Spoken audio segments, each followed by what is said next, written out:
Arratsaldeon, muy buenas tardes, ¿cómo están? Bienvenidos y bienvenidas a esta tarde de miércoles, ya 21 de septiembre, apurando los últimos días y sobre todo las últimas horas de este veranito que nos está respetando y, por supuesto, con toda la información, No solamente vamos a hablar del tiempo, que bueno, oye, también se les apetece, pero tenemos muchas cosas que contarles, mucha información, mucha actualidad, muchos titulares, muchas imágenes del día, muchos protagonistas, y ya lo saben, en directo nos pueden seguir y también nuestra repetición y en redes sociales en esta tarde, con, como decimos, un montón de cosas que contarles y, por supuesto, con esa actualidad que nos lleva, por ejemplo, una de las noticias de la jornada es la desarticulación de un grupo criminal dedicado a traficar con drogas en las provincias de Ávila, Valladolid, Palencia y también aquí en nuestro territorio, en Vizcaya. La Guardia Civil ha desarticulado este grupo criminal, se ha detenido a un total de 15 personas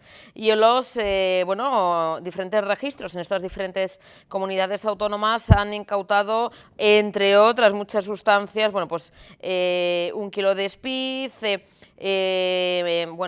casi 60 gramos de ketamina, ketamina líquida, 32 gramos de MDMA, más de 400 pastillas de éxtasis, también un vehículo de alta gama que utilizaban en esta banda para sus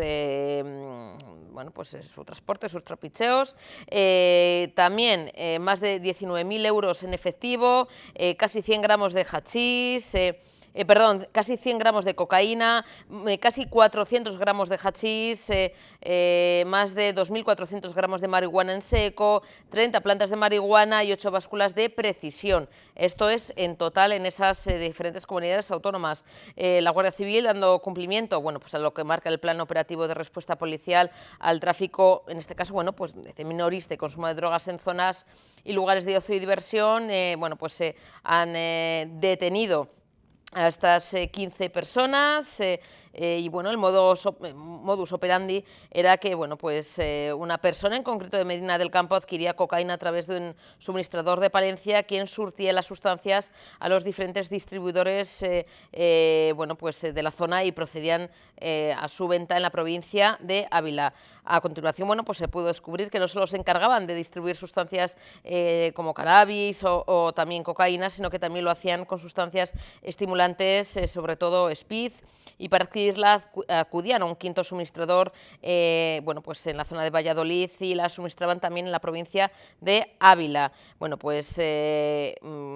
Estas personas, ayudadas también por otras personas residentes en Valladolid y Ávila, gracias a también un nuevo personaje suministrador en este caso, de la zona vizcaína de Zamudio, encargado del transporte y entrega de las sustancias canábicas, de la cocaína y estimulantes, principalmente hachís y marihuana, al grupo que residía o que sobre todo distribuía esta droga en las provincias de Valladolid y Ávila. Sin duda una red importante, se han procedido a los diferentes registros en los diferentes domicilios de estas personas sospechosas la autoridad judicial ha acordado de inmediato el ingreso en prisión, en principio del cabecilla del grupo criminal, un individuo con residencia en Ataquines, en Valladolid, y también el resto de la operación policial que ha desarrollado el equipo de la Policía Judicial de la Guardia Civil.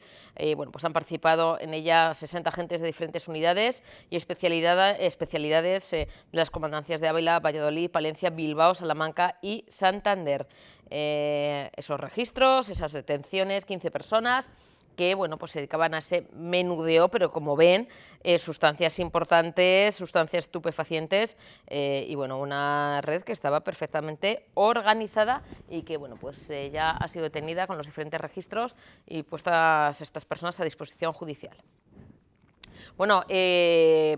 El que no está puesto a disposición judicial, pero estamos deseando, la verdad, que no solamente le encierren, sino que le encierren y echen la llave al fondo del mar, es el presidente de Rusia, Vladimir Putin, que ahora es lo último, la novedad, lo último que se le ha ocurrido es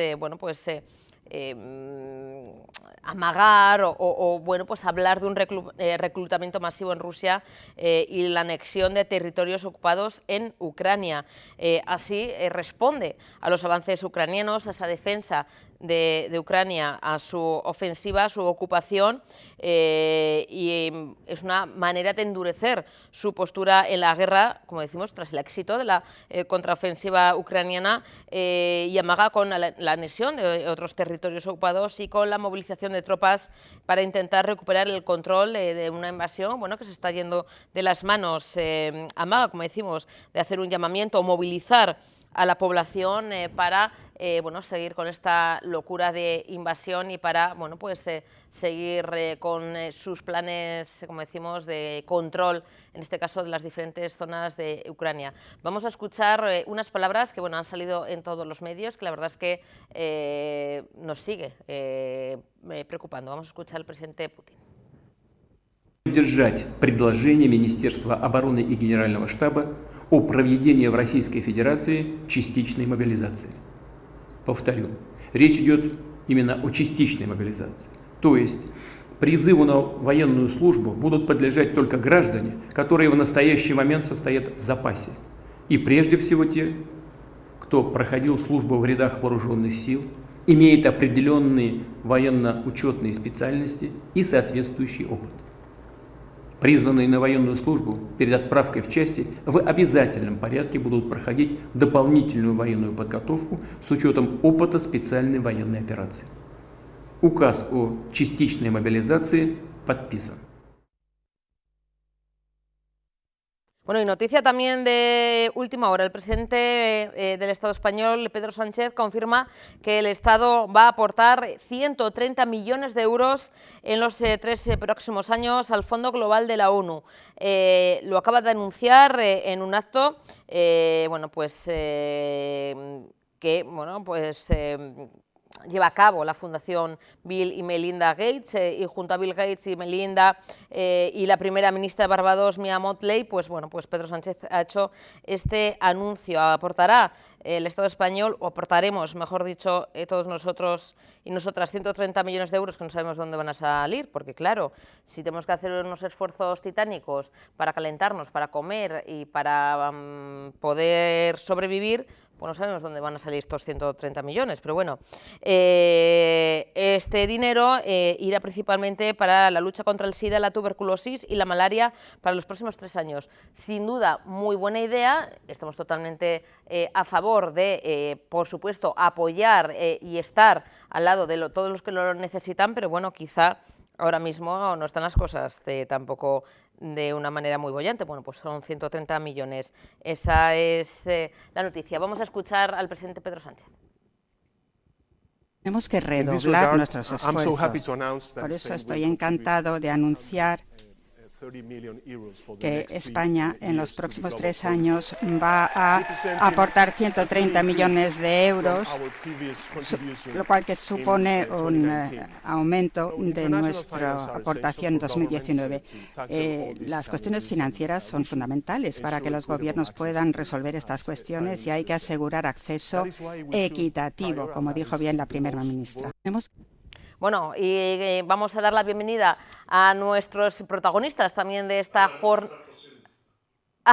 Vamos a... Bueno, está, ¿eh? Vamos a darle unos segunditos de respiro, que claro, es que esto va tan rápido, pues es lo que tiene el directo, que casi pillamos a la pobre Leire Hacha de la Fundación Miranda tomando un sorbito de agua y dice, pero ¿cómo? Ya está, pues sí, estamos en directo aquí en Tele7 para contar, bueno, pues novedades y sobre todo calentar motores para ese concierto que ya está a las puertas el próximo 30 de septiembre, ese bueno, homenaje a los viejos rockeros en una iniciativa, pues la verdad es que pionera, que en un centro de mayores pues haya un concierto de rock, ¿no? Y que esté abierto a todo el público, a toda la gente de ciudadanía, para que disfrute con nuestros mayores de auténticas leyendas en ese bueno, pues, tributo a grandes, ¿no? De la música y las leyendas del rock. Que damos la bienvenida, como decimos, al otro lado a Leire Hacha de la Fundación Miranda. Leire, buenas tardes, Arratsaldeon.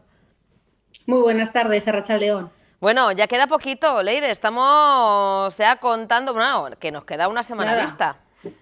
Una semanita. Ya el día 30 de septiembre a las 5:15 ya estamos esperando a todas aquellas personas que nos estéis escuchando ahora mismo para este maravilloso concierto de rock en nuestros jardines de la Fundación Miranda. Tenemos ya varios voluntarios trabajadores que se han prestado en actuar y lógicamente también tenemos a este maravilloso grupo Three Killers Zombies que, bueno, hicieron sus conciertos en Bilbao. Quizás algunas de las personas que me estén escuchando los han visto actuar y ellos también se han sumado voluntariamente a esta iniciativa que tengo que agradecer públicamente y vamos a realizar, pues bueno, pues eso, un maravilloso conciertazo en los jardines de la Fundación Miranda el viernes a las 5:15 de la tarde. ¿Cómo están los ánimos, Leire? ¿Cómo ahí se nota ya bueno, pues, esa cuenta atrás de este concierto? Como decíamos el otro día, además, algo totalmente pionero en cuanto a los centros de mayores, ¿no? Que siempre decimos, ¿no? Vosotros sois pioneros en muchas cosas, además de ese cuidado integral, del abrir las puertas, ¿no? de un centro para toda la gente, no solamente que puedan tener allí a la familia, familiares, demás, sino a toda la ciudadanía. Están las puertas abiertas de la Fundación Miranda, sino con actividades como, por ejemplo, ¿no? Bueno, pues ese minigolf, campeonatos, pruebas y demás, y ahora con un concierto de rock, que es algo que no hemos visto en ningún otro centro de mayores, ¿no? Que nos conste. Sí, realmente, bueno, pues es una iniciativa que se nos ocurrió porque estábamos viendo desde hace ya varios años que el perfil del usuario en nuestro centro de mayores estaba cambiando. Está llegando mucha gente joven son menores de 60, 65 años y esas personas han vivido en otras épocas y tienen otras inquietudes musicales. Ya no tenemos a una persona, pues eso, que también, pues eso, le puede gustar Isabel Pantoja o Nino Bravo, sino que nos solicitan otro tipo de canciones como de AC/DC o Metallica o un Fito. Entonces dijimos, tenemos que dar cobertura a ese tipo de necesidades y cómo no, pues bueno, pues se nos ocurrió el poder ofrecerles un maravilloso concierto de rock en sus propios jardines. ¿Qué menos que podemos hacer eso? Para que de alguna forma tanto la convivencia de estas personas más jóvenes junto con otras personas que tienen ya otro tipo de gustos musicales pues puedan convivir y que de alguna forma lo disfruten.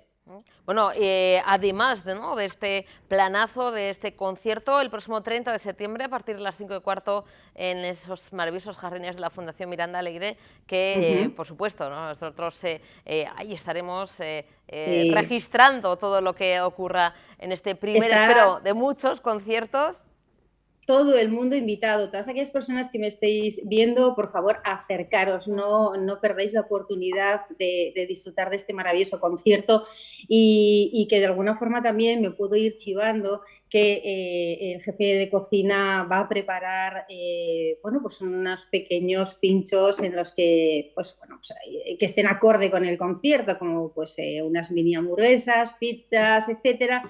Y tengo que también decir que todo el evento está patrocinado por Cervezas Oro. Ellos también se han sumado a esta iniciativa y bueno, vamos a tener pues esta maravillosa cerveza 00 y luego pues bueno, pues lógicamente Coca-Cola, refresco, lo que la gente pida. Bueno, qué bueno, la verdad es que planazo para el próximo 30 de septiembre, Leire, que haremos también, ¿no? Esos últimos momentos en la semana que viene que nos veremos, pero además de este concierto, de este gran evento, que es uno de los muchos platos fuertes en ese recibimiento, ¿no? al otoño, que ya estaremos en otoño, Leire, seguimos en el día a día de la Fundación Miranda, seguimos con el proyecto 112, recorriendo esos municipios vizcaínos y con más, ¿no? Porque al final la actividad de la Fundación Miranda no descansa, no para. Es que el reto no para, el reto, los conciertos, los proyectos no paran, siguen adelante. Tenemos la suerte de ser una fundación viva, dinámica, tan dinámica como que pues algo tan difícil como crear en un tiempo de pandemia, por ejemplo, un centro de día. O sea, somos capaces o tenemos músculo para poder realizar proyectos maravillosos y que se ajusten a las necesidades de las personas, de usuarias o familiares que están cuidando a personas pues bueno, pues en un estado pues un poquito más vulnerables o con fragilidad, etcétera. Todos estos proyectos como el Reto 112, el concierto, van dedicados a que esas personas que estén en el hogar, que estén pues, en una situación de alta fragilidad, de dependencia, puedan acercarse a un lugar amable y puedan disfrutar con nosotros los proyectos. ¿Por qué? Porque los proyectos los tenemos abiertos para las familias, los tenemos abiertos para el público y esas personas que me están viendo ahora mismo. De hecho, es que el concierto en sí es la celebración para las familias y todas las personas amigas de la Fundación Miranda que quieran venir. El concierto es para celebrar el primer año de aniversario que tenemos el centro de día abierto. O sea, lo celebramos pues, mediante este tipo de proyectos. Y el reto no deja de ser un proyecto enorme de muchísimo peso porque está dando cobertura a más de 100 personas usuarias a poder visitar diferentes lugares del recuerdo, a más de 60 profesionales que están acompañando en este tipo de proyectos para conocernos en un ambiente diferente. El Reto 112 lo que está provocando es ilusión en personas que ya quizás por ese grado de dependencia o por la situación en la que viven actualmente, pues han perdido esa ilusión de seguir viviendo ilusiones que quizás ya no estén a su alcance, como poder irse a, pues no sé, a Hangif o a Ratzu, Cortezubi, que fueron, por ejemplo, pues durante esta semana. Los proyectos, en este caso el Reto 112, permite socializar, que es una palabra tan importante y tan olvidada o que de alguna forma la tecnología nos está conectando, pero quizás falsamente, que el socializar de forma tú a tú es tan importante para que podamos conseguir lazos nuevos de amistades, para poder intercambiar información. Es tan importante que realmente el proyecto se basa en estos pilares. Leire, quedan ya poquitos, pero todavía quedan unos cuantos municipios. Se va a conseguir el reto, ¿no? Antes de terminar este 2022 se va a completar esos 112 municipios vizcaínos, ¿no?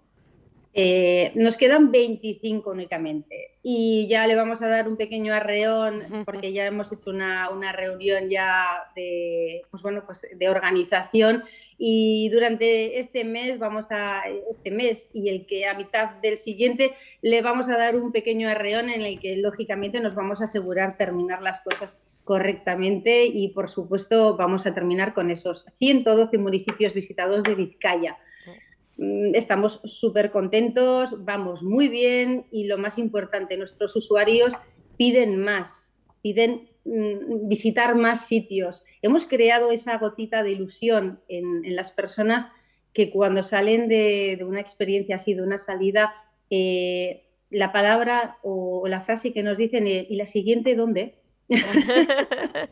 Ya están preparados, prestos a disfrutar de esa siguiente salida y eso es maravilloso, Leire, que estén con esa ilusión, que bueno, les dé ese chute de vida, de energía, que la verdad es que es importantísimo, porque y luego también estar viviendo una tercera juventud incluso, ¿no? Bueno, sí, tercera, cuarta, quinta, ya eso, las juventudes, cada uno tenemos nuestros años y vivimos en nuestro ciclo vital pues lo mejor posible. Y realmente es que ellos, cuando realmente se les propone una salida o un proyecto, la confianza hacia los profesionales, hacia lo que ya tenemos organizado es plena. Y eso ya es un buen logro por parte del proyecto, el que confíen en nosotros y que sepan que cuando vengan van a salir pues contentos de la experiencia en sí. Yo retomo una palabra de socializar porque ahí tenemos un proyecto en el que estamos de la mano con vosotros y con otras entidades. La Fundación Miranda tiene un proyecto que es la lucha contra la soledad, solidaridad. Yo me dirijo, si tú me permites, Susana, a todas las personas que ahora me están escuchando. Este proyecto va dirigido a las personas que se encuentran solas en casa, ¿vale? Por diferentes motivos, da igual. O sea, nosotros no juzgamos, simplemente esa persona se puede sentir sola o bien pues porque le faltan las amigas o los amigos ya no salen, el grado de dependencia de esa persona ya tiene dificultades para poder bajar y socializar y hablar y conversar con otras personas. o ven que el teléfono ya no suena. Yo lo único que me dirijo a esas personas y es si me estás escuchando y te encuentras en esa situación, llámame. Llama a la Fundación Miranda, pregunta por Leire. ¿Por qué? Pues porque de alguna forma voy a intentar romperte esa soledad. ¿Cómo? Pues bueno, invitándote a comer al centro de día. Tan sencillo como eso. Aquí tenemos muchísimas personas y profesionales en las que vas a poder compartir y socializar, conversar, crear lazos y romper esa soledad que tú puedas tener, y luego después de comer cada uno a su casa. Pero simplemente si podemos aportar ese granito de arena a que tu soledad pueda mejorar, únicamente lo que tienes que hacer es llamar. Es totalmente gratuito. La Fundación tiene este proyecto desde hace años y es un orgullo el poder ofrecer a las personas que me estáis escuchando que si estáis en esa condición, es algo tan sencillo como levantar el teléfono y llamar a la Fundación y preguntar por Leire. Y yo te explicaré todo y te atenderé de mil amores. Pues Leire, que sepan que estáis ahí, que la gente no tiene que tener ese miedo, incluso hay veces que lo hemos comentado aquí, bueno, yo qué sé, gente, familiares que igual dicen, oye, yo no me puedo porque el día a día, el trabajo, o gente, o vecinos o vecinas que detectan también una situación de soledad no deseada. Bueno, pues hay veces que entre todos y todas podemos hacer algo, no es decir, no, miro para otro lado, bueno, es cosa mía, bueno, podemos ayudar a las personas que no desean estar solas, que necesitan ese ratito de compañía, que aunque sea el comer, el charlar, el hacer una sobremesa, les da la vida. Y Leire, ahí estáis abiertos en la Fundación Miranda para que, bueno, den ese paso, y si no, bueno, pues que gente del entorno pueda dar también ese paso, que se comuniquen con vosotros, que pregunten por ti, Leire, y se verá la forma en que, bueno, si es una persona, pues, oye, pues un amigo, una amiga, un conocido, alguien, pues cómo son los pasos a seguir para que, bueno, pues esa persona, oye, pueda acercarse a la Fundación Miranda y conoceros, que una vez que se conoce la Fundación Miranda, la verdad es que nos quedamos, es que eso es maravilloso, Leire. Y qué decir, bueno, pues que estamos siempre tan a gustito con vosotros y con vosotras, pues que nada, que la semana que viene nos volvemos a ver. Sí, nuestra función es ayudar a esas personas mayores, estén donde estén. Entonces, pues bueno, pues la verdad es que si podemos ayudar ahora mismo a una persona únicamente para que pueda mejorar su vida, pues ya hemos hecho mucho entre todos. Pues Leire, sorionak por todo el trabajo que realicéis en la Fundación Miranda. Vale. Y lo dicho, nos vemos en breve, en ese ya últimos días de ese concierto de rock. La semana que viene nos vemos. Un besito enorme, Leire, como siempre a ti, todo el equipo. Un besín, gracias. Qué ricasco. Qué ricasco, agur.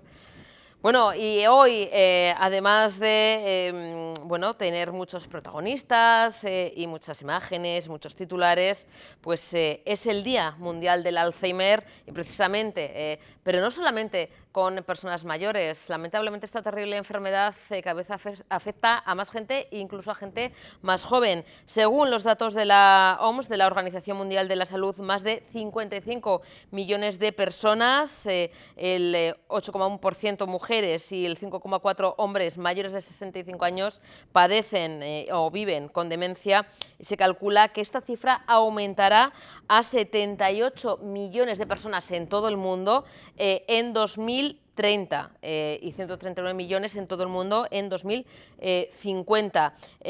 Precisamente con este Día Mundial del Alzheimer, desde los diferentes asociaciones, entidades y también desde el Ministerio de Sanidad, se trata de, insisten en promover actuaciones amparadas bueno, pues, en la mejor manera de sobrellevar una enfermedad, como decimos, que es terrible, que a día de hoy no tiene cura, pero sí que puede haber esa prevención, la importancia del diagnóstico, el tratamiento y también los cuidados de las personas con Alzheimer y también de las personas cuidadoras, que, bueno, pues, que dedican horas y horas y parte de su vida también a tratar o a cuidar a sus familiares, una enfermedad que no solamente tiene que ver con el olvido, que también, sino que también afecta al comportamiento, a las capacidades cognitivas, a la realización de actividades cotidianas, disminuyendo, por tanto, esa autonomía y esa independencia, y haciendo, bueno, pues, terrible no solamente la vida de la persona afectada, sino también de su entorno. Hablaremos con la Asociación Vizcaína de Lucha contra el Alzheimer, será mañana cuando comuniquemos con ellos, pero hoy con este Día Internacional Mundial del Alzheimer, la lucha contra el Alzheimer, promoviendo esa investigación, como decimos, ese diagnóstico precoz y avanzando en los tratamientos y también en el cuidado de las personas enfermas y de sus familiares. Vamos a ver un pequeño vídeo donde se ve la realidad también de esta terrible enfermedad. Tú, muchacho, ven aquí.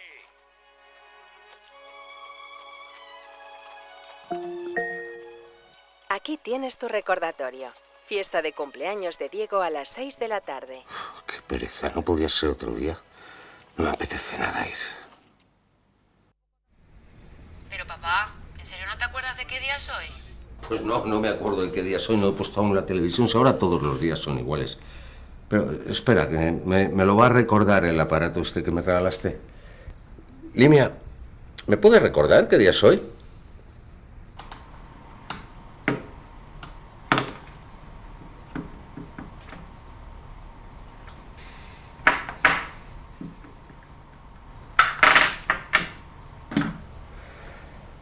Limia, recuérdame que compre pilas. La apatía, falta de interés o desmotivación ante situaciones importantes. No ser consciente de tener olvidos o no tomarlos en serio. O la pérdida de destrezas en tareas simples, entre otros síntomas. Un diagnóstico temprano del Alzheimer permite realizar un abordaje más preciso. Conoce los síntomas que pueden alertar del Alzheimer. Recuérdalos.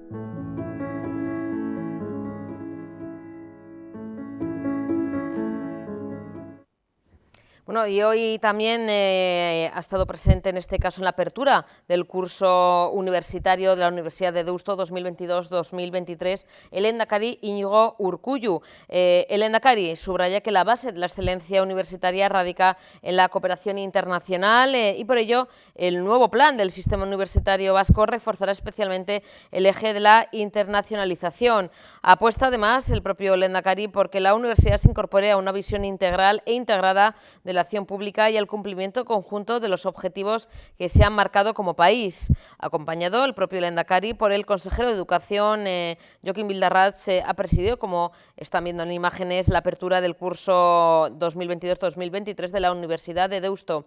La sesión se ha iniciado con la lectura de la memoria correspondiente al pasado curso, a la que ha seguido la lección inaugural del profesor doctor y catedrático de la Facultad de Derecho, Felipe Gómez Isa, así como las intervenciones del rector de la Universidad de Deusto, José María Guibert, y del propio lehendakari. Ahí estamos viendo imágenes.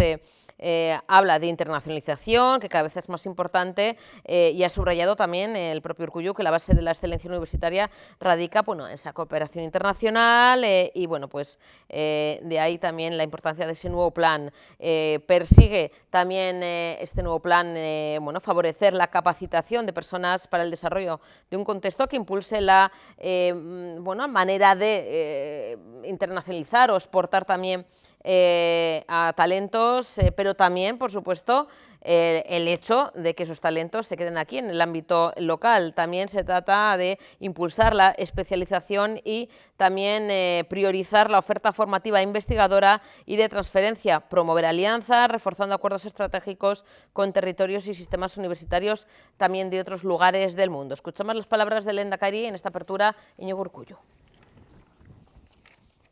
Comenzamos un nuevo curso dando continuidad a un camino que estamos recorriendo juntos. Un camino centrado en la persona y que trata de ofrecer los recursos más adecuados en un mundo en plena transformación. Universidades y Gobierno recorremos un camino de compromiso social, colaboración e innovación.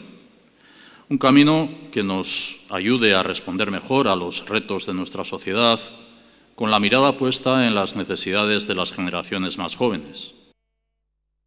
La estrategia de internacionalización del sistema universitario vasco se centra en 3 objetivos: favorecer la capacitación de personas para el desarrollo de un contexto que impulse la internacionalización en el ámbito local, impulsar la especialización y priorización de la oferta formativa, investigadora y de transferencia, y promover las alianzas, reforzando acuerdos estratégicos con territorios y sistemas universitarios internacionales.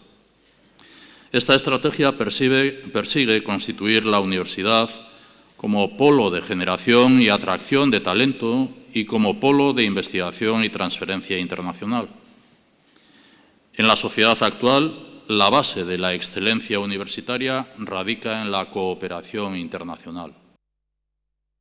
Duplicar el número de estudiantes internacionales en la universidad en 2026, ampliar la oferta académica internacional de prestigio y especializada hasta alcanzar el 25% de la oferta total, innovar en modalidades de movilidad más flexibles e inclusivas, así como incorporar la dimensión internacional de las prácticas y el aprendizaje dual para conseguir que al menos el 50% del alumnado participe en una experiencia internacional.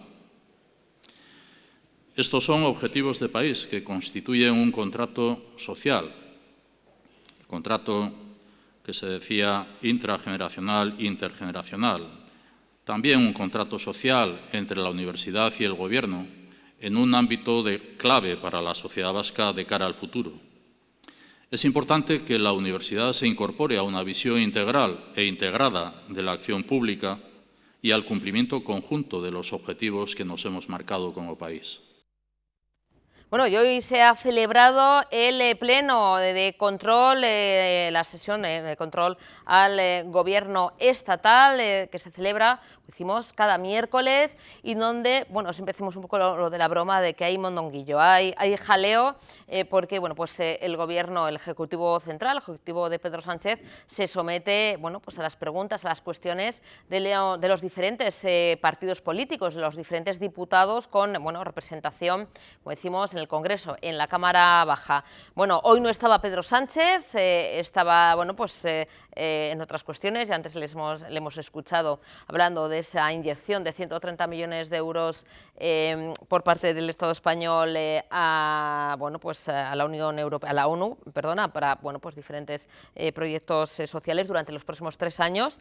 No ha estado presente, como decimos, tampoco me ha parecido ver a Yolanda Díaz, tampoco me ha parecido ver a Nadia Calviño. Bueno, hay porque claro, es que no pueden estar todos los miércoles, tienen también otros asuntos, bueno, pero sí han estado los otros representantes del gobierno, y en concreto, en este caso vamos a escuchar la pregunta en concreto del diputado del Partido Nacionalista Vasco, del PNV, el diputado Miquel Garda, que pregunta directamente a la ministra de Justicia, Pilar Llop, si considera satisfactorio su gobierno el grado de cumplimiento por parte, como decimos, del Estado español, de las sentencias del Tribunal Europeo de Derechos Humanos. Escuchamos las preguntas, la cuestión y también la respuesta de la ministra de Justicia. Como conoce, en julio pasado se publicó el informe de la Comisión Europea sobre la situación del Estado de Derecho en relación con cada país miembro. En él se contienen observaciones sobre ciertos aspectos de los sistemas de justicia y en lo que concierne a España se incide, entre otras cosas, en la tantas veces reclamadas por el Partido Nacionalista Vasco de la reforma de la Ley de Secretos Oficiales, en el caso Pegasus, en proseguir la lucha contra la corrupción y proteger a sus denunciantes, en la necesidad de renovación del Consejo General del Poder Judicial y otros órganos constitucionales, como el Tribunal Constitucional, por su relevante labor en la defensa de los derechos fundamentales de la ciudadanía. Y en el informe también se exponen los datos de cumplimiento por España de las sentencias del Tribunal Europeo de Derechos Humanos, por ser, según se dice, un indicador importante en el funcionamiento del Estado de Derecho en cada país. Por eso, señora ministra, le pregunto si considera satisfactorio el grado de cumplimiento por parte de España de las sentencias del Tribunal de Estrasburgo. Muchas gracias. Señor Legarda, agradezco mucho este tipo de preguntas, la verdad se lo digo.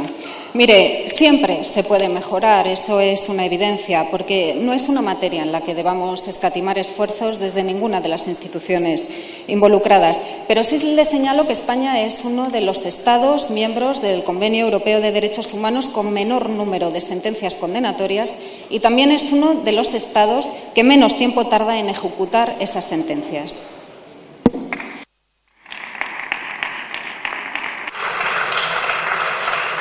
Muchas gracias, ministra, por su respuesta, pero creo que usted tiene una visión muy complaciente sobre la situación del Estado de Derecho en España en relación con el indicador del grado de cumplimiento de las sentencias del Tribunal de Derechos Humanos, ya que a 1 de julio pasado España tenía 22 sentencias principales pendientes de cumplimiento. Su porcentaje de sentencias principales dictadas durante los últimos 10 años y pendientes de cumplimiento es el 61%. España es el tercer país por la cola en porcentaje de incumplimiento. De los 27 solo le superan Chipre y Hungría. Y de las sentencias ejecutadas, su plazo medio de cumplimiento es 3 años y 1 mes, lo que tampoco, señor ministra, creo que es un portento de diligencia. Y, por cierto, la sentencia pendiente de cumplimiento más antigua es de hace más de 10 años, en una indemnización de 50.000 euros con sus intereses a una mujer africana, trabajadora sexual, por el trato dispensado por la policía, por la Administración y por los tribunales. Y por eso le pregunto, señora ministra, ¿qué medidas va a adoptar el Gobierno de España para remediar esta, a nuestro juicio, tan poco edificante situación respecto al Estado de Derecho en España, que además supone un incumplimiento grave de las obligaciones en la fuerza obligatoria de la sentencia?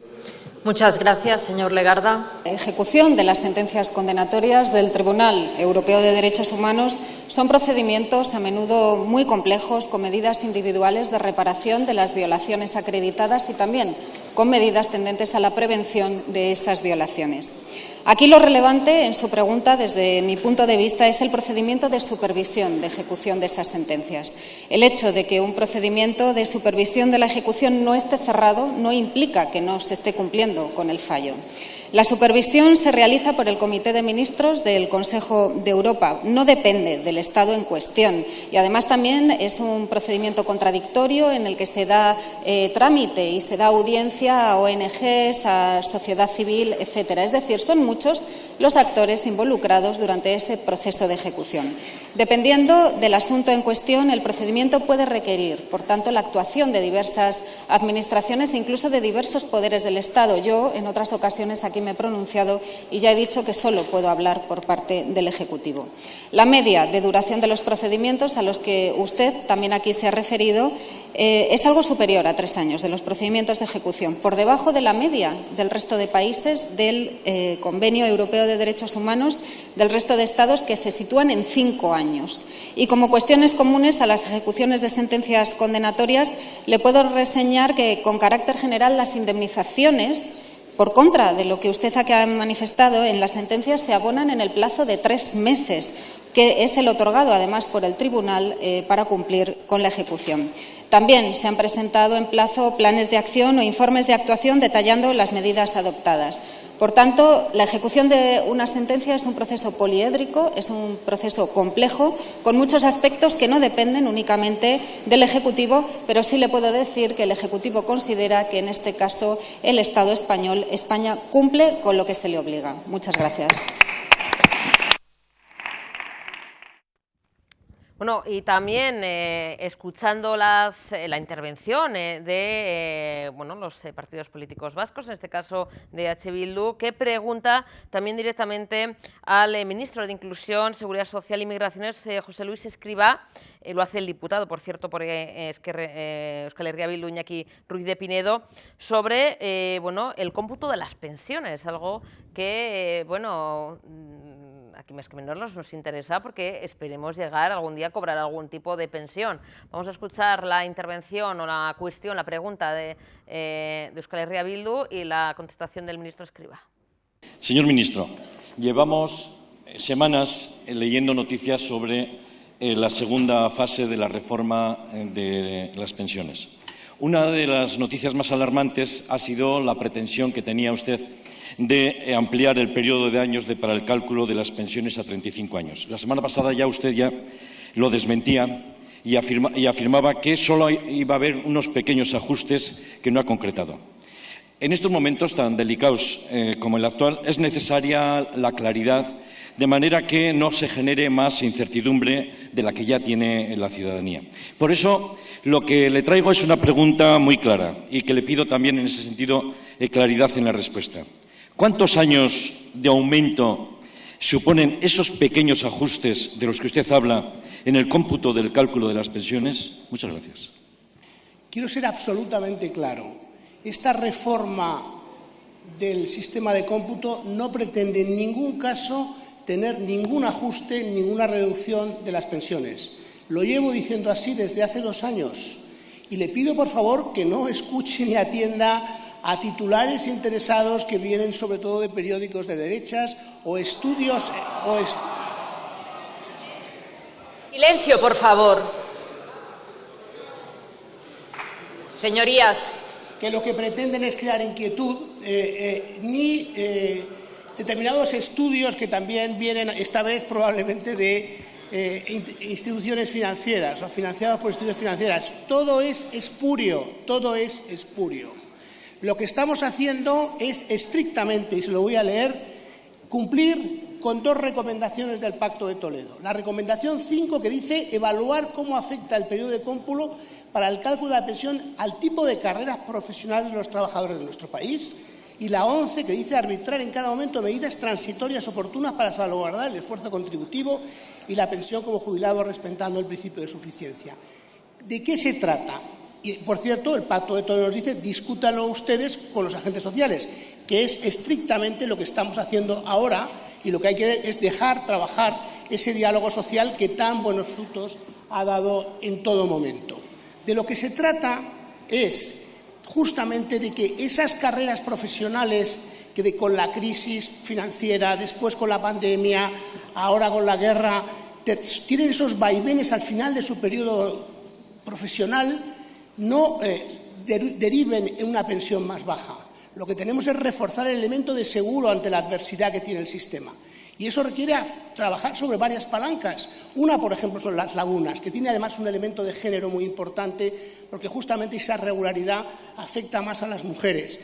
Mejorar el sistema de lagunas, permitir excluir los peores años y jugar con el periodo de cómputo son 3 elementos. Se pueden hacer muchas combinaciones para hacer el sistema más justo, mucho más justo, sin en absoluto recortar y ajustar las pensiones. Ese es el objetivo que estamos acordando con los agentes sociales y le puedo asegurar que nos va a dejar un sistema mucho más equitativo y mucho más sólido.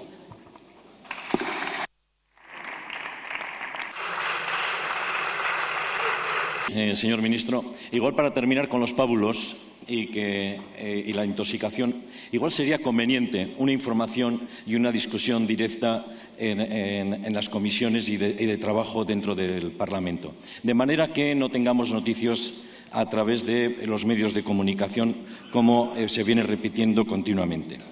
Pero lo que le quiero decir es que sí es necesario llegar a un sistema equitativo y, de hecho, en las reuniones del Pacto estuvimos discutiendo de que había que hacer estudios de cómo había venido y cómo había afectado precisamente el aumento de los años de cálculo de 5 a 15 años, o de 15 a 25 años, perdón. Y eso tampoco no se ha llevado a cabo. No se puede aumentar un año más en el cómputo, porque cada año que aumentemos en ese cómputo supone un punto de pérdida de poder adquisitivo en las pensiones. No lo decimos nosotros, lo dice el informe del Banco de España, no lo dicen los pensionistas, es lo que sus propios informes lo están diciendo. Y no tenemos que olvidar que ya en el 2011 se aumentó de 10 años a 25. Eso supuso 5 puntos de pérdida. Por eso es importante tener eso en cuenta y que no se aumente en ese sentido. Porque sería, sobre todo, una medida gravosa en esas carreras desiguales que usted está hablando. Por eso sería importante que no dar pasos en ese sentido. También tengo que reconocer lo que estamos esperando. Estamos esperanzados de que en los próximos meses se lleve a cabo la... Señor Ruiz de Pinedo, muchas gracias.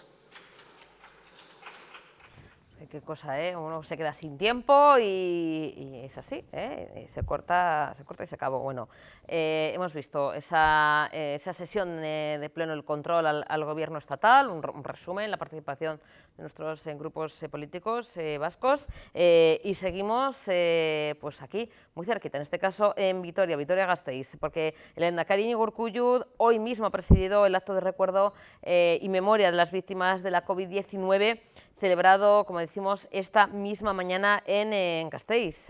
Ha recordado que en Euskadi fallecieron más de 7.900 personas en estos 2 años y medio. Sus palabras: la voluntad de recordar comporta empatía y solidaridad con quienes más sufrieron. Ha presidido este acto institucional en recuerdo a las víctimas de la pandemia de la COVID-19 ante la joven secuoya plantada en memoria de todas esas víctimas. Ya ha asegurado que recordar y hacer memoria nos humaniza y nos ayuda a enraizar la cercanía hacia cada víctima. También ha señalado que aunque el final del largo túnel esté cada vez más cerca, aún seguimos en pandemia. Ya ha recordado que en Euskadi fallecieron, como decimos, esas más de 7.900 personas en este tiempo, pero no solamente detrás de esta cifra están las personas fallecidas, sino también están sus familias. Las queremos recordar una a una, a todas ellas, ha indicado. También dice que recordar es una forma de resistirse al componente de egoísmo que entraña el olvido, y ha asegurado que la voluntad de recordar comporta, como decimos, empatía y solidaridad, y que pues no hay que olvidar, no queremos olvidar y que caiga en ese, como decimos, comportamiento individualista. Tiene que ser un recuerdo, en sus palabras, comunitario. Vamos a escuchar al lehendakari Iñigo Urkullu. Este espacio recuerda también el compromiso de las y de los trabajadores sanitarios, sociosanitarios, de todas las y de los profesionales de los servicios esenciales. Vale, vamos con la doctora. Recuerda el esfuerzo del voluntariado y las personas que se comprometieron con la respuesta cívica a este desafío. Recordar es una forma de resistirse al componente de egoísmo que entraña el olvido. Puede ser que el olvido fuere en parte para que el recuerdo del dolor padecido no nos afecte y para intentar seguir con nuestras vidas como si nada hubiese pasado. El recuerdo y la memoria es una forma de condolencia. Esta voluntad de recordar comporta empatía y solidaridad con quienes más sufrieron. Recordar y hacer memoria nos humaniza, nos ayuda a enraizar la cercanía hacia cada víctima. No queremos un olvido individualista, queremos un recuerdo comunitario.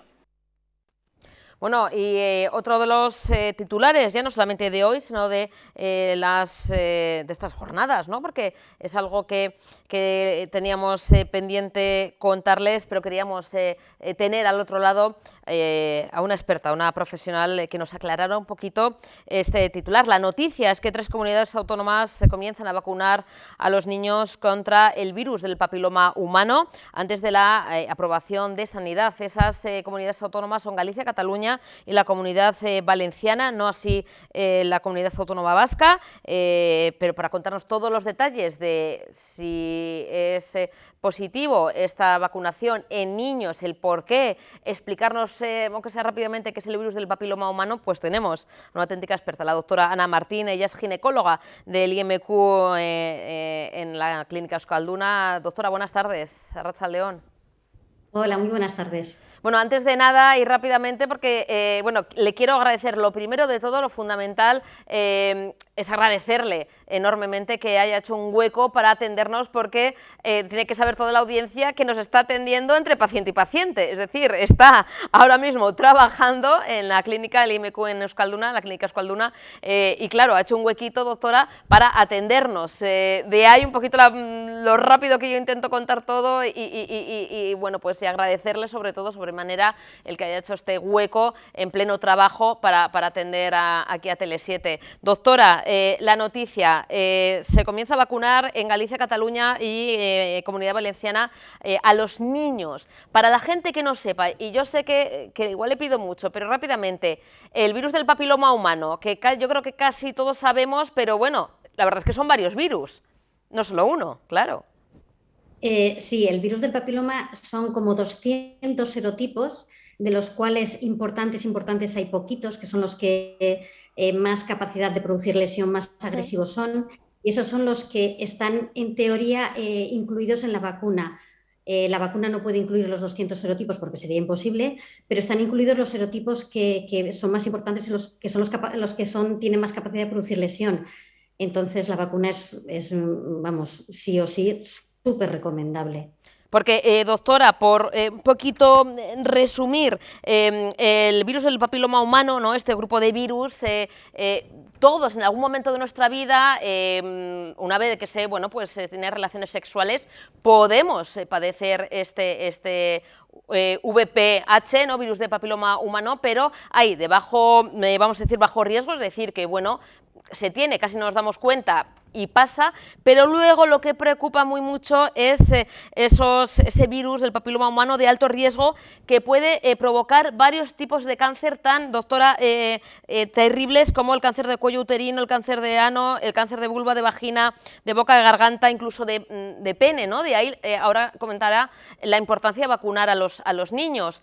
Esto es algo que no es, que hay que tener muy en cuenta, que no hay que olvidarlo, que hay personas que pueden desarrollar algún tipo de cáncer si se ha contagiado, se ha infectado por el virus del papiloma humano, ¿no?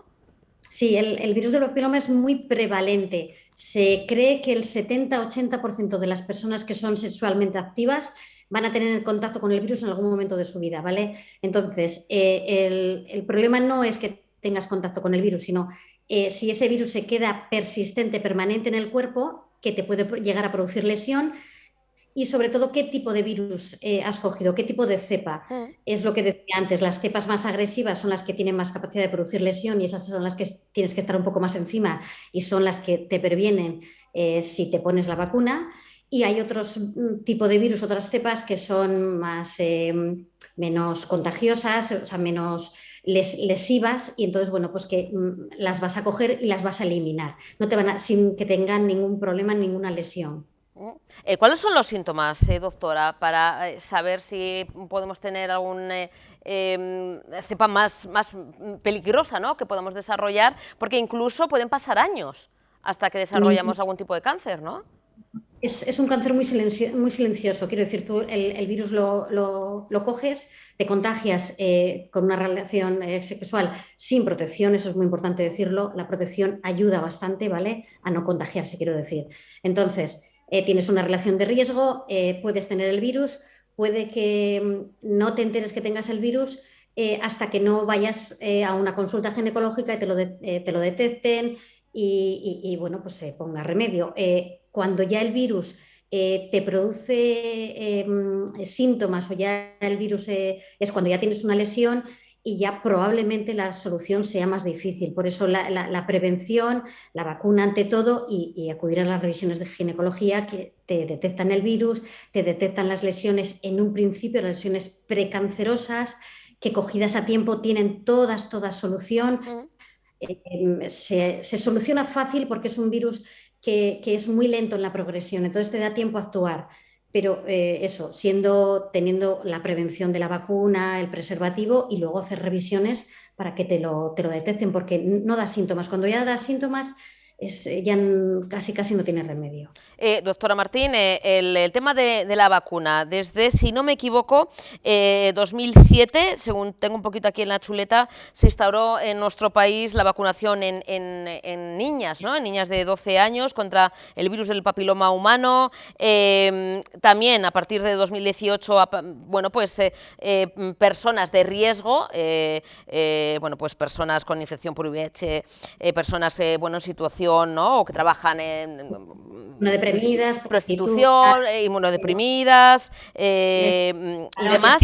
Fíjense que son con hombres, o sea, hombres con hombres, eso es. Se instauró, ampliando un poco, pero claro, solamente 3 comunidades autónomas, recordemos Galicia, Cataluña y la Comunidad Valenciana, han empezado a vacunar a niños. Esto es una novedad, doctor, aquí no se ha instaurado todavía, en otros países europeos sí, y esto es la noticia y es lo importante. Yo creo que la mayoría de ginecólogos, ginecólogas, pediatras están de acuerdo en esa vacunación también los niños, que se extienda, ¿no? Sí, es que es fundamental, tienes que romper la cadena, ¿vale? La cadena, el varón lo normal es que sea el transmisor de la enfermedad y las mujeres lo padecemos. Hay algunos varones que efectivamente también se contagian de la enfermedad, tienen lesiones, pero es menos frecuente. Sobre todo las mujeres nos llevamos el 90 y mucho por ciento de todo el peso de la enfermedad. Entonces, si no rompes el círculo, si no rompes la cadena de transmisión, esto se va a seguir, las mujeres vamos a seguir padeciendo. Entonces, la manera de romper el círculo es vacunando a los varones. Entonces, esto en muchos países de fuera de España se ha hecho ya de casi desde un principio, desde que se instauró la vacunación en mujeres, lo hicieron también en los varones, porque la forma de erradicar el virus es tratar a la pareja, o sea, tratar a los dos sexos. Aquí en España, bueno, pues bastante decían que con cubrir a la población en teoría que lo sufre o que lo padece en un tanto por ciento elevado, o sea, las mujeres, que lo consideraban como un éxito. Bueno, seguimos pensando que el éxito es erradicarlo y entonces que para ello tienen que entrar los varones. Entonces, a mí que vacunen a los niños me parece fundamental. Bueno, de hecho, yo en la consulta muchas pacientes, mujeres que tienen niños, y me dicen, oye, Ana, ¿tú crees que yo a mi hijo le tendría que poner la vacuna? Yo, sí, o sea, que mi pediatra me ha dicho que aunque no, que solo entra a las niñas, que si me lo recomiendas, o sea, sí, rotundo, o sea, sí. Ahora mismo no entra en el calendario de vacunación a día de hoy, doctora, pero bueno, sí se puede pedir, solicitar de manera privada, ¿no?, esta vacuna. Sí, es lo que te decía, que hay madres que me lo piden a sus hijos, bueno, pues por cubrirse a sus hijos y por un bien común. O sea que, bueno, pues como ponen otras vacunas que tienen que pagarlas a lo largo de la vacunación de los niños, pues otras que no entran, el neumococo, lo que sea, las que no entran, que también atrás se las ofrece, pues esta es otra. A ver, que yo creo que tendría que entrar en el calendario vacunal, pero bueno, si no está financiado, bueno, pues... Pero vamos, que yo creo que hay que ponerla, ¿eh? O sea, ese es el resumen de la reunión esta, de que sí, que hay que vacunarse todo el mundo. Doctora, ¿y qué pasos hay que dar? Porque otras comunidades ya lo están haciendo y aquí, vamos, estamos con ese retraso, me refiero. O sea, es decir, otras veces vamos a la cabeza, sobre todo en cuanto a sanidad. Aquí somos pioneros en muchas cosas, en Euskadi, pero en este caso no hay visos ni siquiera, o no os ha llegado, doctora, ninguna comunicación de que lo vayan a hacer en los próximos meses, porque Galicia, como decimos, Valencia y Cataluña ya lo están haciendo desde ahora, y aquí no os ha llegado ninguna comunicación ni nada de que se vaya a hacer. O sea, es todo cuestión económica, dicho así, hablando en plata. O sea, es por el tema de que cuesta dinero. Hombre, el dinero me imagino que será un pilar fundamental, porque ¿quién no va a querer lo mejor para su población, ¿no? Para su... hombre, es que las 3 dosis de vacuna rondan por los 500 euros, cada dosis son como 170 euros. Aunque si compras más unidades probablemente les salga un poco más, les reduzcan un poco el precio, pero bueno, es una vacuna cara. Entonces, probablemente el económico será uno de los factores y, pues no sé, igual pues que tienen otras prioridades, no lo sé. O igual culpa nuestra, los profesionales que no insistimos, ojo, igual también parte de la parte sanitaria, no sé quién. Pero bueno, vamos, que yo creo que había que instalarla, o sea, a mí me parece que habría que ponerla. Doctora, y ya le dejo que tiene a tope y que están esperando sus pacientes. Me van a matar. Bueno, nos echa a nosotros, bueno, en concreto me la echa a mí, me echa totalmente la culpa, pero luego le ponemos la entrevista y seguramente que dicen, oye, esto es para el bien común también. Una última pregunta, doctora, hemos hablado de la vacunación en niños, adolescentes, preadolescentes, en torno a 12 años, ¿no? Que, bueno, no sabemos si sí o si no, pero se supone que no tienen, o igual han tenido, pero no es lo habitual, relaciones sexuales. Pero una persona que ya tiene 20, 30, no sé, que ha tenido relaciones sexuales, pero que ahora nos está viendo y dice, yo me quiero poner la vacuna porque todo esto también me da miedo y quiero prevenir, ¿se puede, haya uno ya empezado su actividad sexual, ponerse la vacuna contra el virus? Sí. A ver, una cosa es la paciente ideal, que la paciente ideal es esa niña o ese niño que no ha mantenido relaciones sexuales, que no ha estado en contacto con el virus y por lo tanto está virgen en ese sentido, y entonces vas a tener la protección 100%, pero eso no quiere decir que aunque tú hayas mantenido relaciones y hayas podido tener algún contacto con algún virus, si te pones la vacuna te va a proteger para posibles contagios posteriores, y si tienes el virus, se ha visto que se hicieron estudios personas con virus que se vacunaban y personas con virus que no se vacunaban, que las personas que estaban vacunadas eliminaban antes el virus, o sea, se curaban antes. Entonces, siempre vas a sacar beneficios a la vacuna. O sea, la vacunación siempre vas a salir beneficiada con ella. que a las niñas sin contacto van a tener el 100% de cobertura, van a ser, insisto, la paciente ideal, pero eso no quiere decir que el resto no podamos ponernos la vacuna.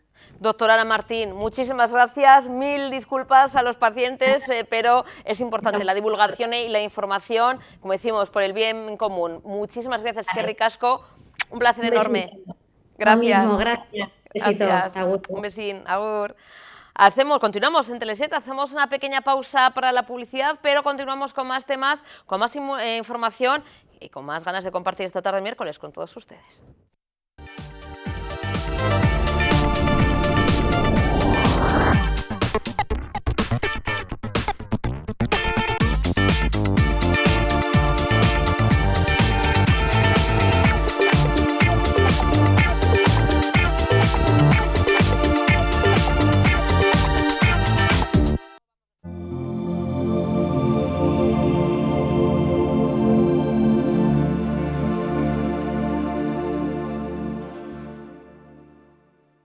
En comunicación gráfica lo hacemos todo con mucho arte. Somos Copygraph. Copygraph, expertos en impresión, cartelería digital en todos los formatos, flyers, catálogos, libros, lonas, vinilos, lienzos. Expertos en diseño, papelería comercial, catálogos, murales, carteles. Expertos en rotulación, vehículos, escaparates, stands, señalización. Expertos en accesorios para la comunicación, rollers, plegables, stand móviles. Copygraph en Avenida Libertad 29, teléfono 94 438 1000.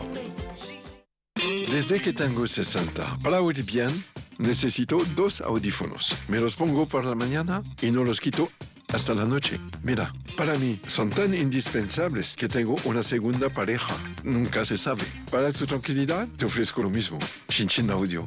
Chin Audio, tu segunda pareja de audífonos por €1 más.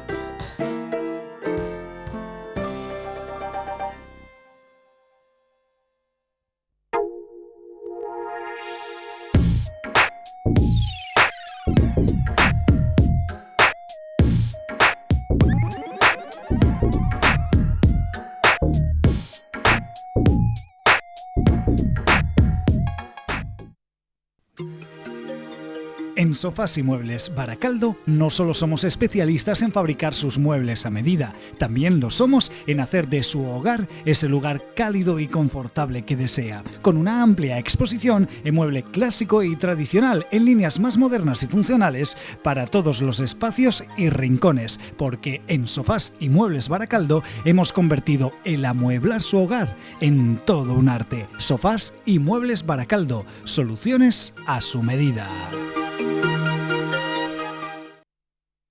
Líderes en tecnología, líderes en eficiencia, líderes en experiencia. Anulaciones Sépticas Munguía, más de 25 años avalan la eficacia de la empresa número 1 del sector. Desatasco, mantenimiento real de comunidades, reparación de conducciones sin obras, una flota moderna y un equipo en continua renovación nos permite estar a la vanguardia del sector. Saneamientos Munguía, 94 446 0209 y en saneamientosmunguía.com.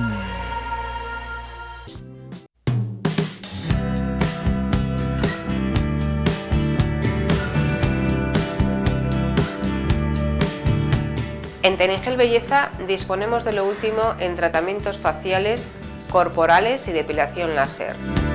Llámanos o pásate por nuestro centro y te informaremos de forma gratuita y sin compromiso. No lo dudes más, siempre es un buen momento para mejorar. Te esperamos. Tu me fais tourner la tête, mon manège à moi c'est toi. Je suis toujours à la fête quand tu me tiens dans tes bras. Conduce a otro nivel. Nuevo Peugeot 308 híbrido. Sensaciones únicas. Peugeot Carealde, frente a Max Center.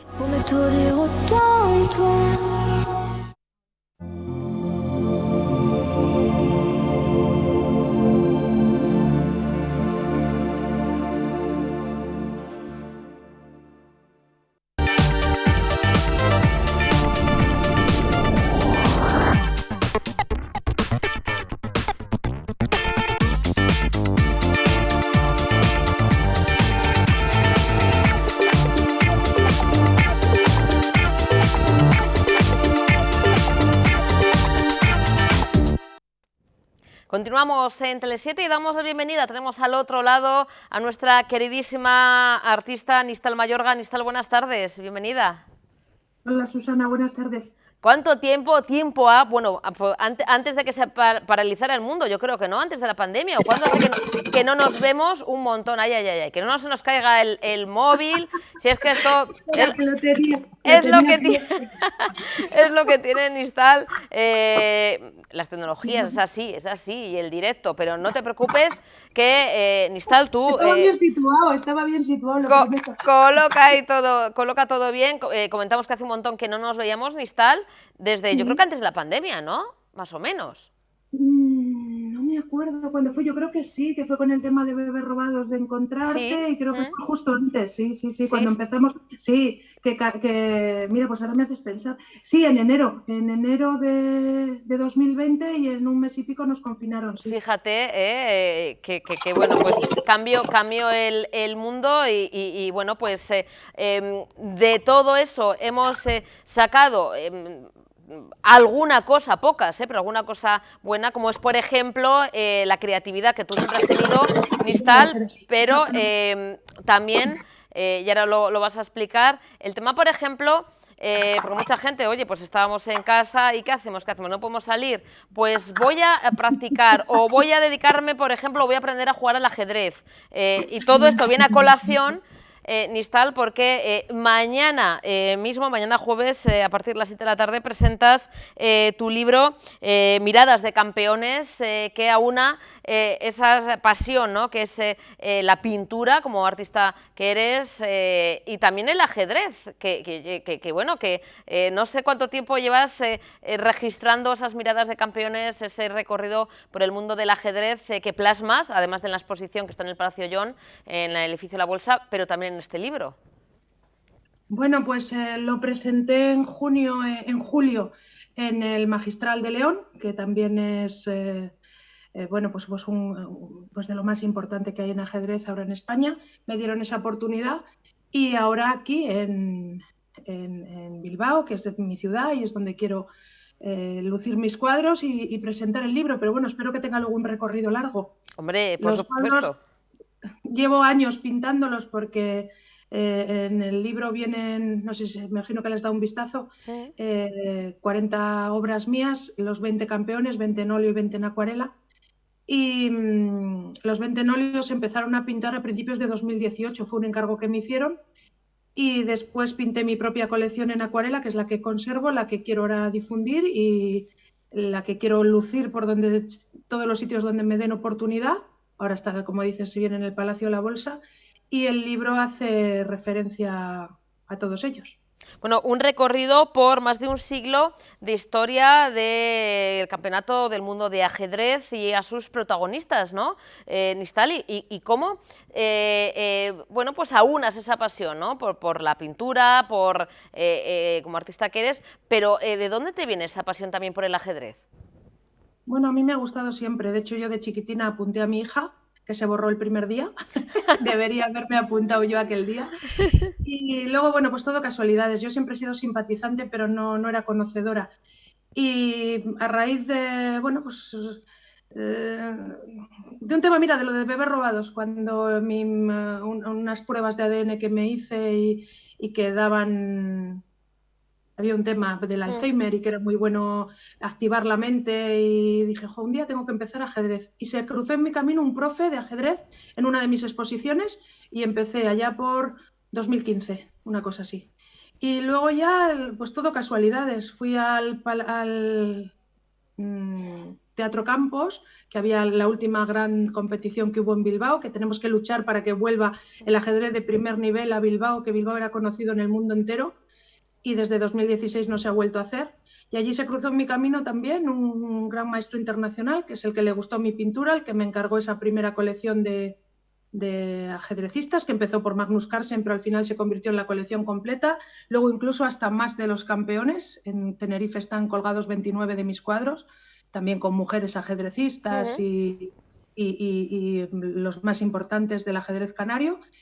Y luego, por casualidad, pues me estaba haciendo mi propia colección, empezó la pandemia, ofrecieron traer esa colección al Magistral de León y Caja Canarias, que son los dueños de los cuadros, se negaron a sacarlos de Tenerife. Digo, pues me voy a pintar mi propia colección.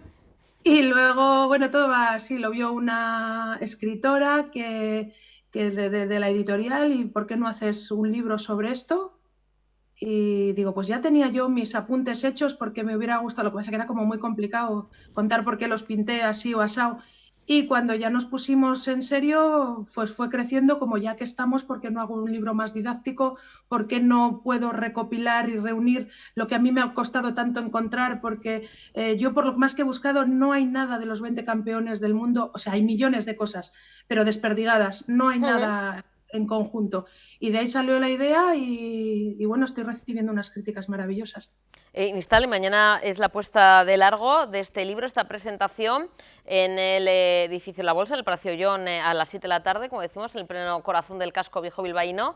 ¿Y cómo va a ser? Porque además de bueno, podemos tener en nuestras manos ya el libro, estar contigo, estar en esa presentación, pero va a haber alguna que otra sorpresa que yo, a ver si nos puedes chivar, que sé que las sorpresas son, pero sí que va a ser bueno, una muy bonita y muy visual presentación como es menester, Nistal, como tiene que ser, ¿no?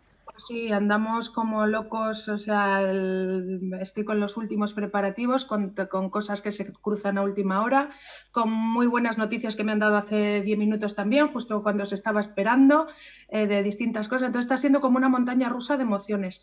Y bueno, mi meta es hacer llegar al ajedrez a los que no tienen ni idea de ajedrez. De hecho, esa es, y esta semana he recibido varias noticias en ese sentido de jo, esto qué chulo, ¿no? ¿Por qué dejaría yo de jugar? Le voy a regalar a mi nieto un tablero. Esa es mi meta. Y parece que, bueno, luego si se venden libros, si gustan mis cuadros, genial, genial también. Pero no es eso. Y eso parece que lo han entendido pues toda la élite del ajedrez, con los que me estoy codeando, por suerte. Mañana me van a estar apoyando el presidente de la Federación Vizcaína y el Valdezate, y el presidente de la Federación Vasca, Miguel Ángel Muela. Me han dicho que diga que van a apoyar este proyecto donde haga falta porque les parece estupendo. Y luego estoy ahora con una gente maravillosa y una chica, Miriam, que es maestra FIDE, que vamos a recrear bueno, es sorpresa, pero no es sorpresa, yo quiero que la gente venga a verlo, la partida que los que ya tenemos una edad nos acordamos, incluso los que no bebíamos el ajedrez, Kasparov-Karpov en el 87, que se paralizó España cuando vamos a recrear esa partida, la partida número 24, y espero que podamos hacer un espectáculo de esos que la gente diga, jo, invítame a la próxima, que me lo he pasado muy bien. Bueno, además de esa presentación, mañana a las 7, Nistal, está luego la exposición también en ese mismo edificio de La Bolsa, que va a estar hasta el próximo, bueno, hasta la semana que viene, hasta el 30 de septiembre, ¿no? Si no me equivoco. Sí, lleva colgada, se inauguró el 16, pero lleva colgada desde el 14. Estaba hasta el 30 y justo me han ofrecido dejarla también el día 1, que es el día de jornada de puertas abiertas del ayuntamiento. Y lo que pasa es que ese día debe ser con reserva, gente con grupos, y me ha dicho que hay como unas 700 personas que van a pasar por allí a ver los cuadros. Así que ellos contentos de tener la sala llena y yo encantada de poder lucir esas 20 obras en acuarela que ahora cuando las veo allí colgadas digo, joder, qué chulas, parece que no las he pintado yo. Qué maravilla, son bueno, pues esas criaturitas tuyas, ¿no? que nos haces partícipes de ellas, esas obras, además del libro, que luego, bueno, pues tienen ese recorrido, porque mañana es la presentación del libro, pero me imagino que ya a partir de mañana lo podremos tener, ¿no? No sé si en librerías, Nistal o a través de redes sociales. Bueno, en cuanto pones en Nistal Mayorga o Mirada de Campeones, que es el título en Google, lo he comprobado antes, salen todos los sitios donde se puede adquirir. De todas formas, me ha encargado y me está apoyando mucho la editorial, que es la editorial Nimbo de Vitoria, y donde la página principal donde se puede es www.nimbocultura.com. Ahí se puede comprar sin gastos de envío el ejemplar cuesta 28 euros, es una edición de muy buen papel, de muy buen tamaño, con las 40 páginas en color de todos los retratos, los 20 en óleo y 20 en acuarela. Luego estoy muy contenta porque también la revista Peón de Rey, que es la de más prestigio en castellano en el mundo, que sacó 2 de mis retratos en su portada en 2020, en septiembre de 2020, en plena pandemia, y que me hizo un gran reportaje. La está vendiendo en su tienda Ajedrez 21, se vende en toda América Latina y a nivel ajedrecístico. Y estoy en contacto con otros porque no quiero que haya, o sea, quiero que llegue a todo el mundo, y hasta ahora con quien me estoy poniendo en contacto estoy teniendo respuestas positivas. Ahora mismo me acaban de decir eso, que es totalmente educativo para las escuelas de ajedrez, para de una manera, porque además también tienen, no sé si puedo contar, el libro es esa parte, una pequeña, ¿cómo se dice?, biografía de cada campeón, de los 20, muy pequeña, dónde nacieron, dónde murieron, en qué años fueron campeones, contra quién, de qué, bueno, muy esquemática, pero muy rigurosa. Luego los dos cuadros, que el de óleo está más o menos en el año que el campeón fue por primera vez campeón. Lo digo por primera vez porque en el caso de Kasparov, que fue 15 años, o Karpov, que fue 16, pues cuando empezaron jóvenes y luego ya eran más mayores, pero otros solamente lo han sido una vez. Más o menos en esa época están todos. Mientras que mi colección en acuarela me he tomado la libertad de hacerlos en distintas épocas. Por ejemplo, Bobby Fischer está pues, prácticamente a 3 años de su fallecimiento, ya era un indigente anciano, y que hay ese contraste entre uno y otro. Luego hay una página que yo le he titulado en todos ellos, por ejemplo, Anand a través de mi mirada, o Spassky a través de mi mirada, que es por qué yo los pinté de una manera o de otra. Petrosian, por ejemplo, que era sordo, y le hice los caballos negros, los caballos negros que susurraban al oído, ¿no? Todos tienen su historia de un guiño a su trayectoria o a su vida.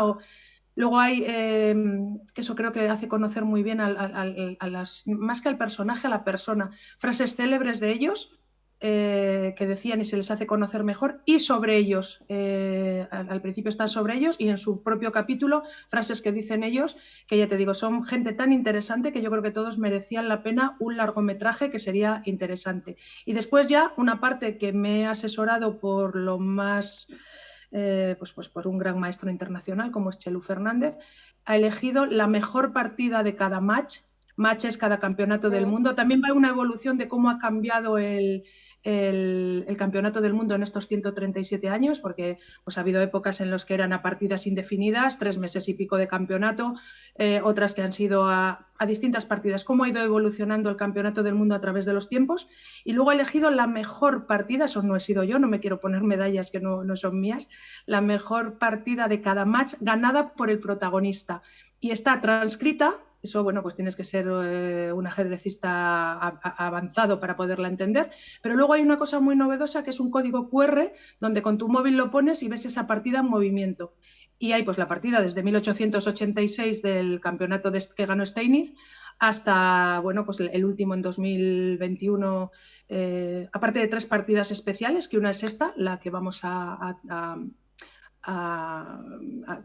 transcribir, a recrear mañana, Kasparov, la del 72 de Spassky Fischer, que también casi todo el mundo la ha visto en películas porque es muy, muy comentada, y luego una de cosecha propia, que es la más larga del mundo, de la historia, que fue este 2021, Carlsen contra Nepomniachtchi en Dubái, que es la seguí.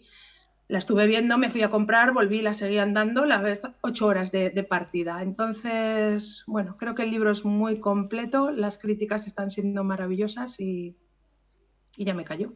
Y satisfecha porque, Nistal, la verdad es que cuando algo se hace con el corazón y se hace como un reto que bueno, que te apetecía hacer, y que bueno, pues sale así de bien, y que mañana lo vas a presentar en tu, bueno, te voy a decir tu segunda casa, aunque tú eres leonesa, ¿no?, de nacimiento. Bilbao es también tu hogar. Sí, ahí he puesto varias veces en el Palacio Young, dentro de Expo Distrito. Hoy mismo he estado con Lorente, que es el director, y bueno, ya se están convirtiendo en amigos. Y luego la gente que me está apoyando, es lo que digo, mi mejor tesoro son mis amigos y en estos momentos se está demostrando porque los tengo a todos locos, claro. Hombre, y todos con el libro, y mañana en esa presentación con sorpresas, como decimos, con esa recreación, ¿no? Bueno, pues una de las partidas más legendarias y con la oportunidad de, bueno, pues de tenerte cerquita y conocer un poquito más sobre este libro, estas miradas de los campeones, de auténticos máquinas, como dirían los jóvenes, ¿no? En un deporte, ciencia, arte, que es el ajedrez, aunado con bueno, pues esas pinturas, esos óleos, esas acuarelas que transmiten tanto. Gracias a ti, Nistal. Así que nada, pues mañana que sepas... decir ¿sí? que el prólogo, que es de Leoncho García, que bueno, es toda una institución en el mundo del ajedrez, no quería dejar de decirlo, que ahora cuando has dicho lo de eso decía que no todos son considerados genios, pero casi es gente muy, muy inteligente y el prólogo no tiene desperdicio y de eso se refiere, que eran unas personalidades. Desde luego es un proyecto que no empezó con este foco, pero la evolución que ha ido llevando hace que ahora merezca la pena todo el esfuerzo que me está llevando. Nistal, enhorabuena. Como siempre, un auténtico placer el charlar contigo y nada, mucha suerte y mañana disfrutar en esa presentación muy, muy merecida con toda la gente que te quiere. Un besito, Nistal. Muchísimas gracias a vosotros por el apoyo que me dais. Un besito. Gracias. Agur. Bueno, y vamos a acercarnos al Consejo de Gobierno Vasco. Ayer se celebraba esa reunión del Consejo de Gobierno Vasco donde se trataron diferentes temas. Vamos a escuchar en breve al portavoz del Gobierno Vasco, Bingen Zupiria, que bueno, pues ha explicado que mañana jueves el lehendakari Iñigo Urkullu hará un repaso detallado del contexto en el que se está desarrollando ahora mismo el actual momento en cuanto a bueno, la tarea del Gobierno y de los factores que están condicionando su labor, bueno, pues teniendo en cuenta la actual crisis mundial, dado la invasión, dada la invasión de Rusia a Ucrania, la crisis energética y demás. Además, también ha comentado que bueno, pues, Urkullu va a realizar un repaso mañana jueves a las medidas que el Gobierno ha ido tomando en coordinación, eso sí, con el resto de instituciones vascas y con interlocutores sociales y económicos para dar respuesta, como decimos, a esta situación de crisis y que bueno, ha tenido entre sus prioridades tanto al tejido productivo como a la ciudadanía que atraviesa pues esas mayores dificultades. Además, también Bingen Zupiria ha dado a conocer que el Gobierno vasco ha decidido interponer recurso al fallo del Juzgado de Vitoria sobre la exigencia del nivel B2 de euskera para acceder a la bolsa de trabajo de policía municipal. Considera, a sus palabras, que la sentencia que se hizo público el pasado lunes, bueno, pues hace bueno, pues abstracción del proceso legal que se empezó con la ley de normalización del euskera hace ya 40 años y por eso, comenta, se va a presentar recurso. Bueno, son diferentes temas que repasa el portavoz del Gobierno vasco, Bingen Zupiria, en esa reunión del Consejo del Gobierno Vasco. Nuestro modelo de financiación es completamente diferente al que tienen la Comunidad de Madrid o el que pueda tener la Comunidad de Andalucía. Nuestro modelo de financiación es un modelo a riesgo total.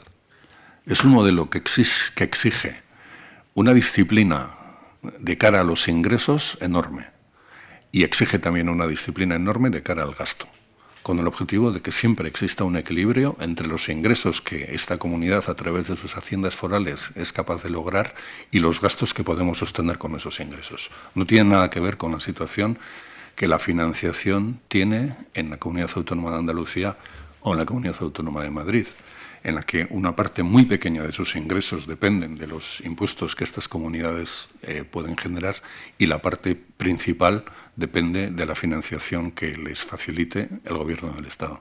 Por lo tanto, la opinión nuestra sería, primero, que no vamos a participar en la pesca de los ricos, no es esa nuestra política. Y, en segundo lugar, que bueno, creo que la situación es lo suficientemente compleja como para que nos preocupemos de lo nuestro sin empezar a juzgar lo que otros hacen. Todo esto está sucediendo en medio de un contexto de incertidumbre en el que el Gobierno se ha esforzado durante estos 2 años en buscar la coordinación y la colaboración con el resto de instituciones vascas, pero también con los agentes económicos y sociales que tienen algo que decir en este país, con el objetivo de dar la respuesta más amplia y más efectiva a la situación que tanto ciudadanía como instituciones estamos viviendo. Y dos han sido los objetivos principales de estas medidas de actuación. El primer objetivo ha sido ayudar a las personas y a las familias que se encuentran en las situaciones más vulnerables, sobre todo de cara a la crisis económica, a la crisis energética y también al aumento de precios que estamos viviendo, y por otro, facilitar el mayor número posible de apoyos a las empresas de nuestro tejido industrial, de las que depende básicamente nuestra economía.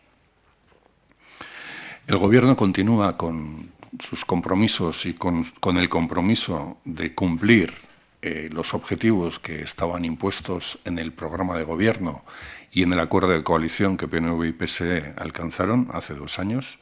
Es, por lo tanto, también un momento de realizar un balance de esa actividad en todos los ámbitos de actuación que tiene este Ejecutivo, pero también es un momento para establecer los objetivos principales y las metas de trabajo para los próximos 2 años que le quedan a esta legislatura. En ese sentido, también el autogobierno es un elemento importante de nuestro programa de gobierno y en el que, como Ejecutivo, vamos a seguir insistiendo. Y en toda esta reflexión pues tiene también importancia la apelación que el Lehendakari va a realizar a los grupos parlamentarios para seguir avanzando en los acuerdos de país. Este Ejecutivo se ha esforzado desde el primer día en buscar acuerdos que fueran más allá de la mayoría que tiene el Gobierno en el Parlamento. Esto se ha hecho semana a semana en el Parlamento mediante las negociaciones de diferentes proposiciones no de ley o proposiciones de ley, pero también en el desarrollo de nuestro calendario legislativo, y nos parece que esa tiene que ser la actitud de Gobierno en los próximos 2 años. Hay una serie de retos que son importantes para el futuro de nuestra sociedad, y cuanto mayor apoyo reciban las respuestas que se den a esos retos, más efectivas serán las respuestas, pero también más durarán en el tiempo y no se verán sometidos a los vaivenes que las legislaturas puedan tener. Consideramos que la sentencia que ayer hizo pública un tribunal de Vitoria hace abstracción de ese proceso legal que comenzó con la Ley del Euskera de 1982 y ha seguido luego con los decretos de normalización, y por lo tanto esa es la razón por la que vamos a presentar este recurso. La realidad es que cada vez más ciudadanos y más ciudadanas piden a las administraciones ser atendidos en euskera. Y esto exige un nivel de capacidad y competencia lingüística al que poco a poco vamos llegando. Esa ha sido la razón por la que a la hora de formar estas bolsas de trabajo para las sustituciones en las policías locales se decidió establecer el perfil B2.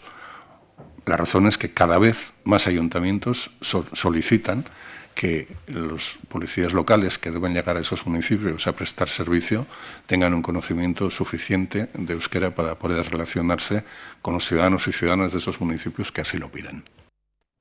Bueno, y antes de despedirnos, nuestra enhorabuena al cocinero, al chef David Muñoz de Diverso, que por 2º año consecutivo se ha alzado con el galardón, con el premio al mejor cocinero del mundo. Ayer se celebraba en Madrid la 6ª edición de The Best Chef Awards, premios internacionales que valoran y premian la excelencia en el mundo gastronómico y culinario, y bueno, se alzó, como decimos, 2º año consecutivo como mejor cocinero del mundo.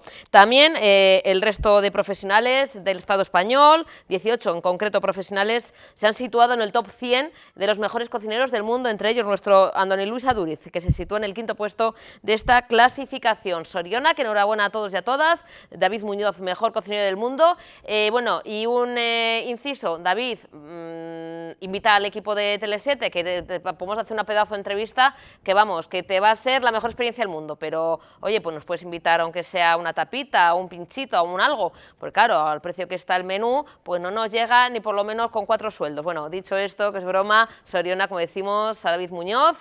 Y nada, nos vemos mañana a partir de las 4 de la tarde en esta segunda parte, poquito antes. No se pierdan tampoco nuestros informativos con Coro Mendieta y Arantxa Sancho, como siempre, y con toda la programación aquí en Tele7. Cuídense y nos vemos mañana jueves. Un besín, agur.